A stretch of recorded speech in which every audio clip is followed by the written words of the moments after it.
Hello children, good morning. आज मैं फिर आपके बीच वीडियो लेकर आई हूँ। Class 4 subject SST lesson number है आपके 19 यानी कि 19 और चैप्टर नेम है legal issues in India. Bharat के कानूनी मुद्दा यानी कहिए आधिकारिक मुद्दा भी कह सकते हैं, प्रशासनीय मुद्दा भी कह सकते हैं। आगे मैंने यहाँ पे आपके वर्ड मीनिंग लिखे हैं, उसे भी जान ले। कॉन्स्टिट्यूशन यानी कि संविधान, जहाँ पे हमारे देश के कानून, नियम, आदेश बनाए जाते हैं, ठीक है। और उसके बाद है बैकबोन। बैकबोन मतलब रीढ़। और राइट रूल्स है नियम, ड्यूटी कर्तव्य, जस्टिस न्याय। नेक्स्ट है इक्वलिटी समानता। और नेक्स्ट आगे बढ़ेंगे आपका है डेमोक्रेसी यानी कि प्रजातंत्र।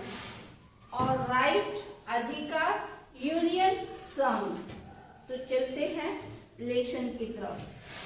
आपके लेसन का नेम आपको पता हो गया, एक बार फिर मैं वंस अगेन दोहरा देती हूँ। Legal issues in India, Bharat के कानूनी मुद्दा, उसके बारे में जानेंगे। पहला है आपका constitution. The constitution of India every country has a constitution which forms the backbone of the nation। यानी संविधान भारत के रीढ़ होती है। आइए, the constitution outline the rules and duties of the government। और कॉन्स्टिट्यूशन जो होते हैं हमारे सरकार की क्या होती है, कर्तव्य, रूल, और उसके बाद उसके तहत ही हमारी सरकार काम करती है। It assures its citizen equality, liberty and justice। और न्याय, समानता और ये सब के मद्देनजर हमारी सरकार जो है अपने आदेश और नियमों को वो उसके आधार पर काम करते। The constitution of India is the longest written constitution. और हमारे भारत में जो संविधान बना वो लंबी है।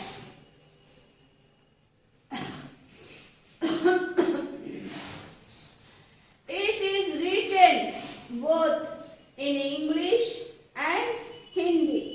The constitution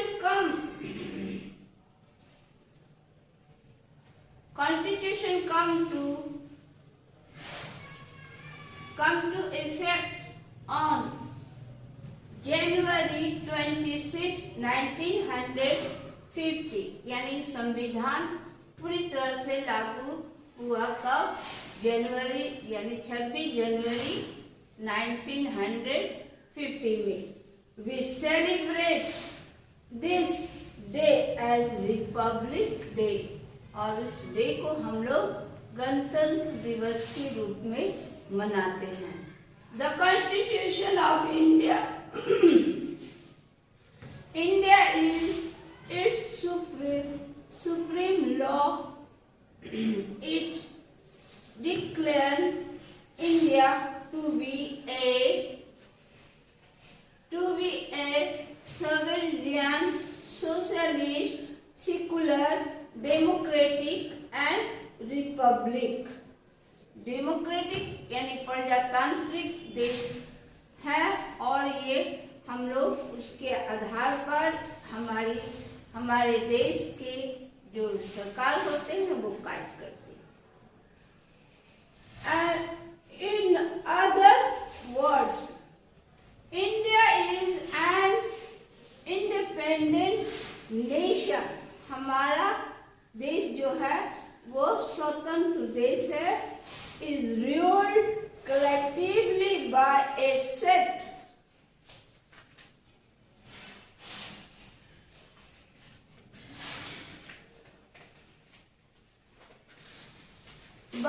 set of people elected by countrymen irrespective of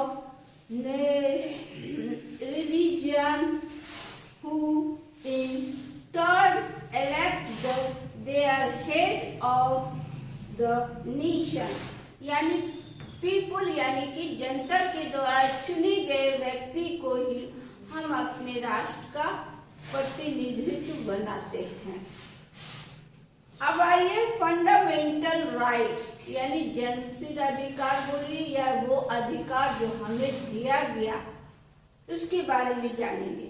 the constitution of India has defined a set of basic right known as the fundamental rights. यानी जो हम अपने देश के बारे में जानेंगे और उनके नियमों के बारे में जानेंगे, जो बेसिक है, जो बुनियादी तौर पर है, उसको अप्लाई किया जाता है। जैसे कि आप आगे देखिए, which apply to all Indian citizen, यानी प्रत्येक नागरिक पर उसे फॉलो किया जाता है, यानी उसके अनुसार हम लोग करते हैं।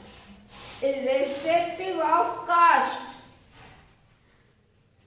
कास्ट मीन्स होते हैं जाति, क्रीड एंड जेंडर, यानी के जेंडर मीन्स होता है यानी लिंग यानी लिंग के अनुसार, उसमें आपके हो जाते हैं पुरुष और महिला। They are classified under 6 categories. और संविधान में जो है हमारे जो आए हैं या फंडामेंटल राइट में भी जो आए हैं उसमें 6 कैटेगरीज हैं। They are as follow right to equality, जिसको हम लोग समानता के आधार पर उसको फॉलो करते, उनका उस नियम या रूल्स को हम लोग अनुसरण करते। There should be equality in the sphere of education.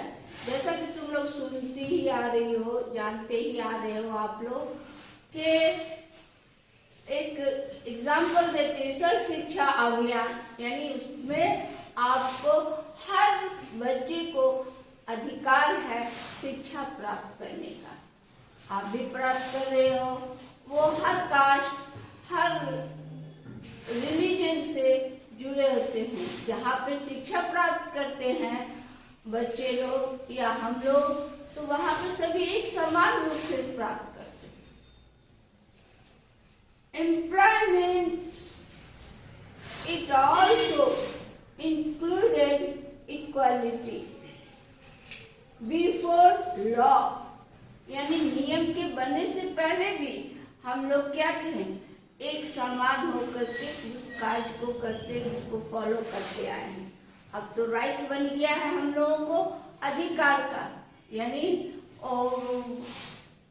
Education right अगर देखें राइट ऑफ एजुकेशन में, तो आपको पता चलेगा कि इसमें चाहे वो लड़का हो या लड़की हो, सभी को एक समान शिक्षा दी जाती है। नेक्स्ट है, every citizen has freedom to express his views, speech and expression can move। अब देखिए प्रत्येक सिटीजन को ये हक है, ये अधिकार है कि वो अपनी बात बोल सके या कह सके anywhere within the country। आप अपने देश में अपने हक अपने अधिकार के प्रति बोल सकते हैं, बोलने की स्वतंत्रता है।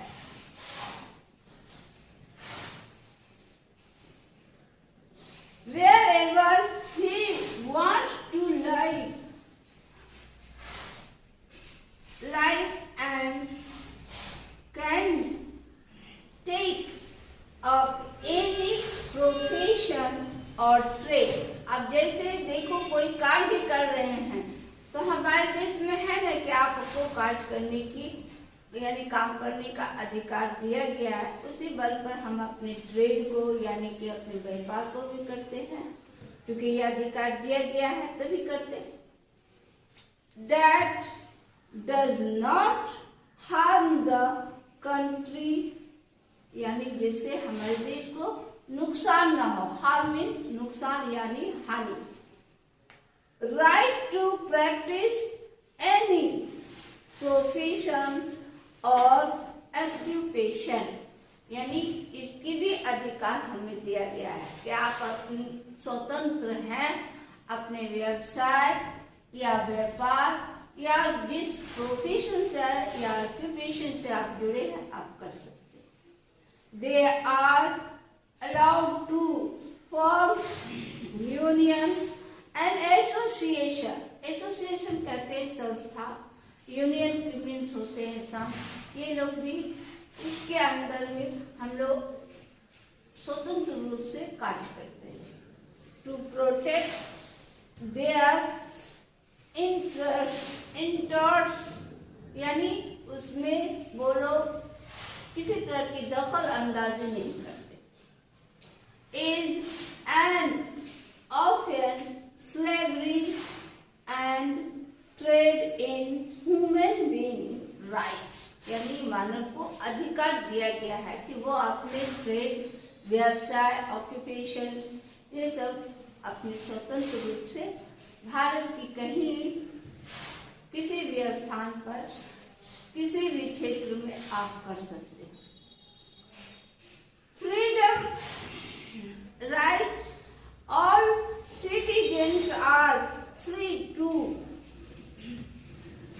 प्रोफेस, प्रैक्टिस, और भारत के वैसे मैंने भारत के प्राय नागरिक को यह अधिकार है कि वो कहीं पे भी भारत के किसी भी कोने या किसी भी क्षेत्र में वो अपना कार्य स्वतंत्र रूप से कर सकता है। एंड प्रोपेगेट एनी सिटीजन, अब आइए right of any selection of citizens to conserve their culture, language or script and right of minorities establish and administer। अब देखिए कि लोगों को तो आप अपने एडमिनिस्ट्रेटिव के अंदर भी ये सारे काम कर सकते। अब फंडामेंटल ड्यूटीज के बारे में जानेंगे। फंडामेंटल ड्यूटीज आर, यानी कर्तव्य, हमारा भी तो कर्तव्य बनता है कि हम अपने सरकार के साथ जाएं। अगर उसके विपरीत जाओगे तो ये आपके लिए क्या होगा, इलीगल हो जाएगा। यानी लीगल मतलब कानून को अपने हाथों, इलीगल का मतलब होता है अवैध रूप से। Every citizen moral obligation to spread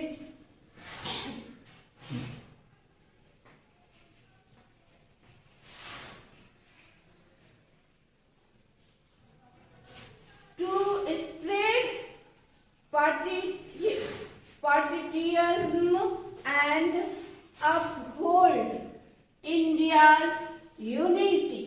आप देखिए कि भारत में जो एकता का आपको मिलता है कि अलग धर्म, अलग जाति के होते हुए भी अपने कार्य को वो एक साथ एक सूत्र में करते हैं। उसमें नहीं देखा जाता कि आप कहाँ हो, कहाँ किस जाति के हो। जब कार्य करते हैं तो यानी अपने कामों को बखूबी एकता के साथ करते हैं। टू रेस्पेक्ट द कॉन्स्टिट्यूशन, और हम अपने संविधान का आदर करते हैं कि हमें वो काम करने का आदेश दिया है जिस कारण हम इसको स्वतंत्र रूप से कर लेते। national symbols of India to cherish and follow. अब भारत का तो आप लोग सिंबल जानते ही हैं, यानी पहचान। और वो पहचान क्या है आप भी जानते हो। जैसे कि आप एक एग्जाम्पल बताते हैं कि रुपये का सिक्का देखे होंगे आप, उसमें हमारे गवर्नमेंट के सिंबल होते हैं, शेर का चिन्ह बना हुआ है उसको। अब आइए उसी तरह से आपका noble ideals that inspired India's struggle for freedom to the rich heritage and preserve the composite culture to uphold and protect the civil right, unity and to respect। अब देखिए जो आप जितना भी चीज है भारत में, जो हमारी सभ्यता और उसके बाद जो राष्ट्रीय धरोहर है, उसके हम लोगों को मतलब उसकी भी आदर करनी चाहिए, उसको भी बचा कर रखना चाहिए। अब आपने सुना होगा पार्लियामेंट जहाँ पर हमारे कानूनी नियम, अधिकार और ये सब बनाए जाते, जहाँ पर इकट्ठे होकर के लोग उसका संवैधानिक रूप से नियमों का फॉलो करने का आदेश दी जाती। वैसे वैसे घर को हम लोग पार्लियामेंट कहते, यानी कि संसद भवन। और संसद भवन में जो हमारे द्वारा प्रतिनिधि को चुने जाते, वहाँ वो लोग इकट्ठे होते और उनमें से हमारे जो हेड होते हैं, जैसा कि आप लोग सुनते ही आ रहे हैं, प्रधानमंत्री हैं, मुख्यमंत्री हैं, उसके ऊपर हमारे राष्ट्रपति हैं।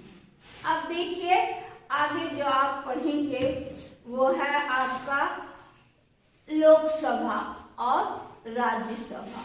लोकसभा और राज्यसभा, यानी लोकसभा भी आपका, आप तो बखूबी जानते हैं कि भाई चुनाव हो रहा है, यानी जनताओं के द्वारा चुने गए व्यक्ति को। India is a vast country with a large population. Our large population in our everyday heads like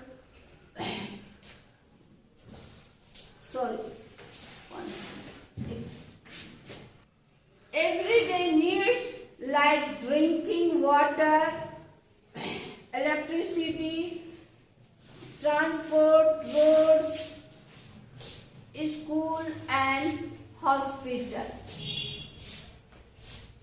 colleges have to link and properly। यानी कि अब आ जाइए कि हमारे स्टेट लेवल, सेंट्रल लेवल तक आपकी फैसिलिटी दी जाती है कि जनता को सुविधाएं प्रदान की जाए। तो जैसे पीने का पानी का व्यवस्था, सड़कें बनवाना, ये सब। उसी तरह से अब आइए आप ग्राम पंचायत। अब ग्राम पंचायत में भी आप देखते हो कि मुखिया की भी क्या होता है, चुनाव होती है। तो हम लोगों के द्वारा, यानी जनता के द्वारा चुने गए प्रतिनिधि को हम लोग क्या बनाते हैं, मुखिया बनाते हैं, ये गांव के लिए। और मुखिया का दायित्व होता है कि वो गांव की सुविधा को, यानी गांव वासियों को सुविधा देने के लिए पानी की व्यवस्था, सड़कें बनवाना इत्यादि। ये आपके हो गए लीगल इश्यूज पर बातें। आप अपने बुक से और मिला करके देख लीजिएगा, पढ़ लीजिएगा, समझ जाइएगा आप कोशिश कीजिए कि क्वेश्चन आंसर बना लें। Thank you.